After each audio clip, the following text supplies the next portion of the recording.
இந்த ஹெல்மெட் அணியக்கூடிய இந்த கட்டாய சட்டம் எந்த அளவிற்கு அமலில் இருக்கிறது என்பது தொடர்பாக சமூக ஆளுநர் டிராபிக் ராமசாமியோடு நம்முடைய செய்தியாளர் கிருத்திகா நடத்திய கலந்துரையாடலை இப்போது பார்க்கலாம். இந்திய அளவில் இருசக்கர வாகனங்கள் அதிகப்படியாக பயன்படுத்தப்படுகின்றன. தலைக்கவசம் அணியாததன் காரணமாக இதனால் ஏற்படக்கூடிய விபத்துகளும் அதிகரித்து கொண்டே இருக்கிறது. கட்டாய ஹெல்மெட் சட்டம் கொண்டு வரப்பட்டு பல ஆண்டுகள் ஆகியும் கூட கடந்த ஆண்டு முதல் இது கட்டாயமாக அணிய வேண்டும் என்ற நடைமுறை கொண்டு வரப்பட்டது.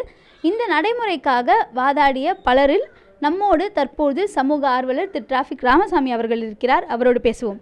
ஐயா, இந்த சட்டம் ஏற்கனவே இருக்குது, ஆனால் இந்த சட்டத்தை நிச்சயமாக நடைமுறைப்படுத்தணும் அப்படிங்கிறது உங்களுடைய வழக்காக இருந்தது. இப்போது இந்த அதாவது இந்த சட்டம் கொண்டு வரப்பட்டு நடைமுறைப்படுத்தப்பட்டிருக்கு. தற்போது ஒரு வருடங்கள் கிட்ட ஆக போகுது இல்லையா? இது எப்படி இருக்குது? நடைமுறை சரியான முறையில் இருக்கா? அதாவது மோட்டார் வாகன சட்ட விதி 129 படி 1989 இருக்குது. இந்தியா பூராவும் இருக்குது. பெங்களூர், டெல்லியெல்லாம் அமுல்படுத்துகிறாங்க. சென்னை மாநகரத்தில் அரசியல் சூழ்நிலை காரணமாக அமல்படுத்துறது தவிர்க்கப்பட்டது. அது ரொம்ப அதிகமாக போனது காரணமாக தான் நான் வழக்கு பதிவு பண்ணேன். அந்த வழக்கில் நான் ஒன்றும் புதுசாக சட்டம் போட்டு சொல்லலை, இருக்கிற சட்டம் அமல்படுத்த தான் கேட்டேன். பல எதிர்ப்புகள் வந்தாலும் இன்று அதை அமல்படுத்தக்கூடிய சூழ்நிலையை உருவாக்கி இருக்கிறது நீதிமன்றத்துக்கு பாராட்டு தெரிவிக்கிறேன்.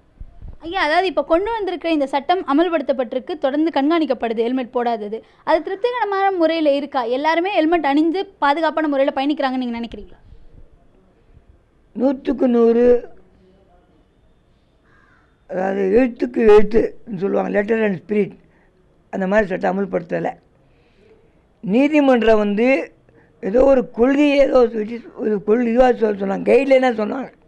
இவங்க என்ன பண்ணுறாங்க, ஹெல்மெட்டு போடலைன்னா வண்டியை மணிக்கு உள்ளே போட்டுருவேன்னு பயமுறுத்துகிறாங்க. இதெல்லாம் சட்டத்தில் இல்லை எங்கேயுமே. நீதிபதிகள் அந்த மாதிரி சொல்லலை, அமல்படுத்த நோக்கத்தில் சொன்னாங்க. வழியே காவல்துறை அதிகாரிகள் தவறாக பயன்படுத்துகிறார்கள் என்பது தான் உண்மை. வாகனத்தில் வரும்போது கையில் ஹெல்மெட் வச்சுட்டு வராங்க, போடாத வரும்போது அவங்கள மடக்கி போடாத தப்பு ஃபைன் பண்ணால் பரவாயில்ல. நீ ஹெல்மெட்டையும் வண்டியும் பிடுங்கி வச்சுக்கிட்டு ஹெல்மெட்டுக்கு பில்லு கொண்டு வான்னு கேட்குறது முட்டாள்தனமான ஒன்று, காவல்துறையின் அத்துமீறல்.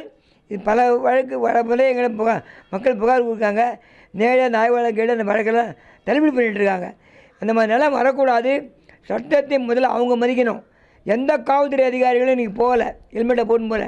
டூ வீலர் ஒரு ஆயிரக்கணக்கான டூ வீலர் போட்டுருக்காங்க, அவங்களே போட்டு போகாத போது மக்களை அமல்படுத்த கட்டாயப்படுத்துறது சட்டவிரோதம். எந்த நீதிபதியும் அந்த மாதிரி சொல்லலை. நீ முதல்ல எடுத்துக்காட்டாக இருக்கணும் தான் என்னுடைய கொள்கை.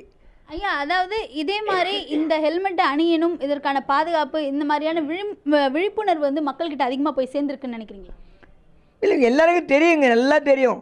ஆனால் காவல்துறை செய்கிற அதிகார துஷ்பிரயோகம் தான் இதுக்கு மெயின் காரணமே. அதாவது கட்சி கொடி போடும் போனால் விட்டுறது. இந்த வாகனங்கள்லேயே கட்சி கொடி போடும்போது தான் நிறுத்தணும், சட்டத்தில் இடம் கிடையாது. அது ஒரு வழக்கு போட போகிறப்போ அதாவது எந்த வாகனம் காரில் கூட கட்சியுடைய கொடியில் போட்டு போகக்கூடாது. அது எந்த விதமாக விழிப்புணர்வு இருக்கலாம். ஏதாவது கட்சி கொடியை போட்டு ஏமாறு கட்சி கொடியை பார்த்து தான் விட்டுறாங்க.